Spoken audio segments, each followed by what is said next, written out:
homes and all this stuff.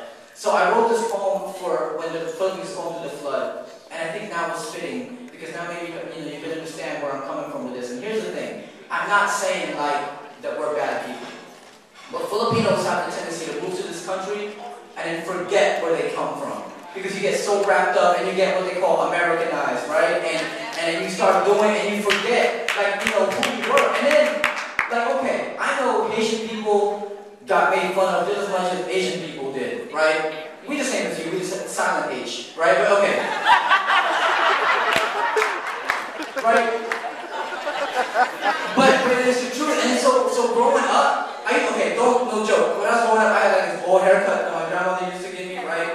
And I used to have this accent, and people would make fun of me all the time. Like all the time. They would ask if I ate dog or whatever, and this and that. And so growing up, I was so ashamed to be Filipino. Until I grew up and I realized, man, my people are beautiful. I don't know what you're talking about, right? And so when we went through the flood, I had to write this poem, and it's for us to remember that even if we come to America, because we're so privileged to live here, let's not forget the people that are back where we came from. Oh, and if you get a chance, go to theasiaproject.com. That's my website. You can go. I didn't bring any product with me tonight, but you can go on that site and hit me up on Facebook and on Twitter and stuff via the website. So hopefully y'all can come and check it out. One round of applause to my brother-in-law, Joel.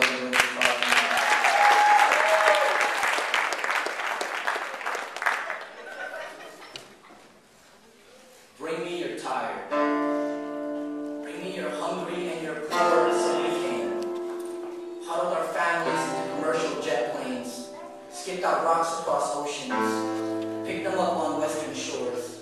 Stacked them into homes. Built the ceilings as high as our credit scores. Became nurses. Became doctors and engineers. Real estate brokers and devout Catholics. And we never looked back. Liberty's beacon of hope shining so bright before us, we anchored ourselves at our feet, called ourselves citizen, and left nothing behind but the stretching shadow of our past, tugging at our heels with their empty stomachs, the typhoons coursing through their veins, the mudslides swiped on their cheeks, the rattling of aluminum rooftops pounding beside their heartbeat. The American dream doesn't allow us to think of such things. The anthem we used to sing becoming so easy to forget. Philippines saw beneath our nails being wiped clean by health benefits and credit card debt, quick to write checks to pay off our guilt, learn to swallow perfect English until every hint of our accent is washed from our throat, create a language barrier so tall, the pleading voices on the other side is a dialect we don't recognize as our own, but who can ignore the hunger?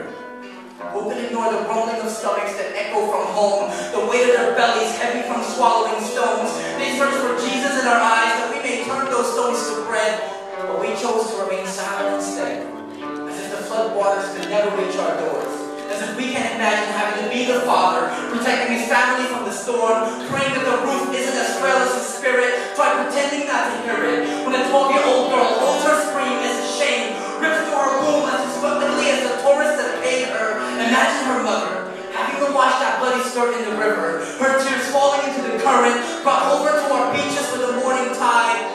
Have you never stopped to question why the ocean always tastes salty? Have you never wondered how many bodies can be found at the bottom of canals tasted? The way malnutrition settles on the mouth like unheard prayers.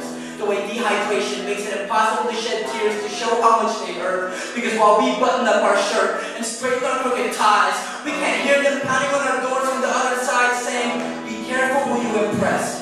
Because the most surefire way to oppress a people is to convince them to imitate and adopt the cultures and values of those who oppress. So when you see them when you press, can you hear the silence as loud as a conscience, muffled by the mountains of garbage, lost beneath